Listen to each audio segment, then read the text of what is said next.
جهنم کی واز اور نه دی بلکې جهنم کې نو قسم عذابونه مشته دي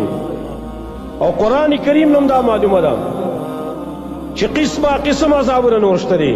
یو پای کې د ماران او د لړمانانو عذاب دی وره دا خبره نن خلکو ته غب ښکاره کیږي لیکن مسلمان په حیثیت د مسلمان باندې مومن په حیثیت د مومن باندې هغه بعد الله او د رسول خبره تصدیق کوي او شتره ماران په دنیا کې مشتره دین ته څنګه انکار کوي چې الله په دنیا کې ماران لړمانان پیدا کړی ول په قبر کې نشي پیدا کولای ول جهنم کې نشي پیدا کولای چې بعضی ملحدین بعضی منکرین د عذاب قبر نه هغه خلکو ته وایي په قبر کې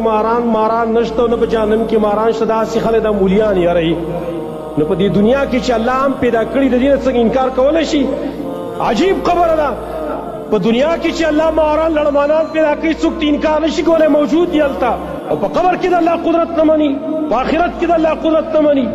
نو یاد لرئ زمارون دا ټول خطرناک عذاب څه کوي اسی په ایمان یې وي ستاسو په کور کې چې مار ښکاره شي تاسو له خوب درځي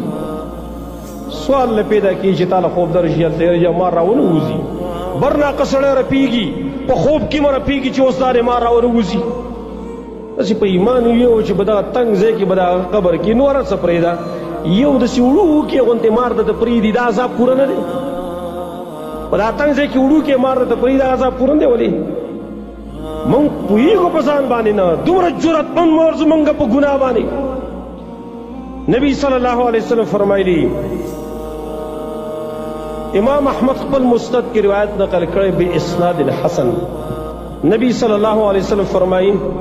ان فی النار حیات کامثال اعناق البخت اور کی الله سماران تیار کړی او جوړ کړی دي دا بوختی او خدای بوختی هغه وخت کې چې دا قبې غټي د قشانو او خانو پشانتا الله ماران الته پیدا کړی تلسو احداهن اللسعتا په دغه مارانو کې یو مار چې کم دی دا به یو ټک سړی لور کوي یو نو یجد حموتها 40 خریفا دی به د هغې د زهر و اثر 40 کالو پورې محسوسوي یو ټک چې کله ورکي بیا وایي وان فی النار عقارب بیا لړمانان هم الله تیار کړي کامثال البغال دا د قشرو په شان دي غټ غټ قشر نه د دې په شان دي تلسو احداهن اللسعه چې پای کې با یو ټک ورکوي دا لړم فیجد حموتها 40 سنه دی به د هغې دا زهر و اثر به ونی 40 کاله پورې عبدالله ابن مسعود رضی الله عنه د دې آیات په تفسیر کې فرمایي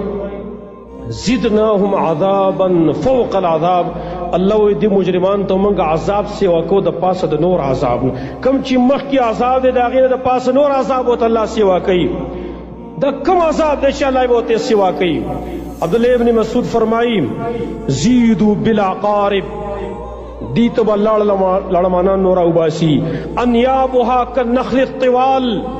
چې د هغې داړې به داسې لکه اوږدې اوږدې دغه کجورو ونې د کجورو د ونو په شان ته غټې غټې داړې به دا به الله دې ته راښکاره